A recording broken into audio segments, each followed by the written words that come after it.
नमस्कार, आप देख रहे हैं भारत न्यूज टीवी खबरों की पड़ताल। मैं हूं आपके साथ साक्षी। 220 साल से अधिक पुरानी आयुध निर्माणी जिन्होंने देश की सुरक्षा के लिए वो संसाधन दिए हैं जिनके बलबूते पर दुश्मन आंख उठाकर भी नहीं देख सकता है, लेकिन बीते दिनों केंद्र सरकार द्वारा आयुध निर्माणियों के निगमीकरण करने के फैसले पर अब यहाँ विरोध शुरू हो गया है, जिसका सीधा असर यहाँ के कामों पर भी पड़ना शुरू हो सकता है। निर्माणियों के अधिकारी और कर्मचारी फैसले के विरोध में सड़क पर उतर आए हैं। इसी कड़ी में आज जबलपुर की वाहन निर्माणी फैक्ट्री के बाहर केंद्र सरकार को काले झंडे दिखाते हुए उसका पुतला दहन किया गया और जमकर नारेबाजी भी की गई।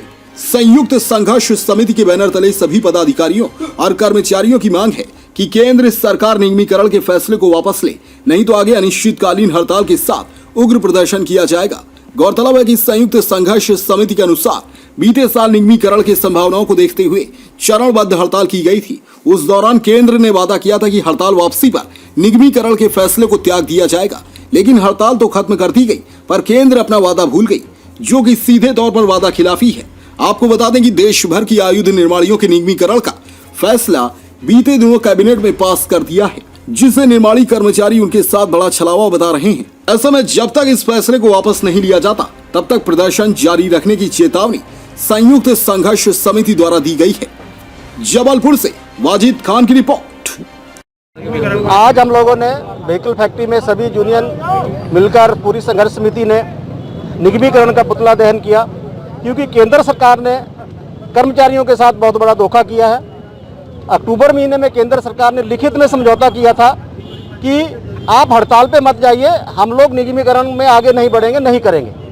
मगर इस बीच में केंद्र सरकार लगातार धीरे धीरे इसके ऊपर काम करती रही और 2 दिन पहले केंद्र सरकार ने कैबिनेट में ये पास कर दिया कि हम आयुध निर्माणियों को 7 हिस्सों में बांटकर इसके 7 निगम बना देंगे, जो कि कर्मचारियों के साथ, हमारे महासंघों के साथ एक बहुत बड़ा धोखा है। इस धोखे के लिए हम लोग केंद्र सरकार को चेतावनी के रूप में आज हम लोगों ने पुतला दहन किया है।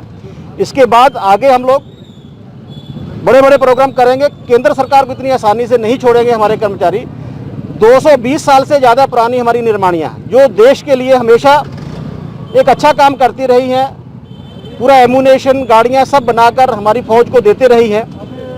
हर लड़ाई में आयुध निर्माणियों ने आगे बढ़ चढ़ कर भाग लिया, मगर ये सरकार जब से आई है 2014 के बाद इन निर्माणियों के ऊपर लगातार कठोराघात ये सरकार करती रही है और आखिरी में इन्होंने कैबिनेट में पास करके ये दिखा दिया कि आप कुछ भी करिए, हम नहीं पीछे हटेंगे। मगर हम कर्मचारियों ने भी ये तय किया है, चाहे हमें अपने प्राण क्यों ना देना पड़े, चाहे सड़कों के ऊपर खून बह जाए, मगर हम लोग पीछे नहीं हटेंगे। ये हमारे कर्मचारियों ने तय किया हुआ है। सरकार को झुकाना है तो किसी भी हालत में हम लोग झुकाने के लिए डटे रहेंगे, आखिरी तक डटे रहेंगे। इजाजत नहीं थी कार्यक्रम की, उसके बाद भी ये कार्यक्रम आपने देखिए, इजाजत तो सरकार कभी नहीं देती, कोई प्रशासन कभी इजाजत नहीं देता है। हम लोग उनको सूचित करते हैं कि हम ये कार्यक्रम करेंगे, इसके बाद जो होगा वो हम लोग उसके बाद उसको निपटना पड़ता है। मैं KS राणा, संरक्षक व्हीकल फैक्ट्री वर्कर कर्मचारी यूनियन और संघर्ष समिति के सदस्य हैं। व्हीकल फैक्ट्री की संघर्ष समिति एक साथ है, सारे लोग मिलकर इस लड़ाई को अंत तक लड़ेंगे।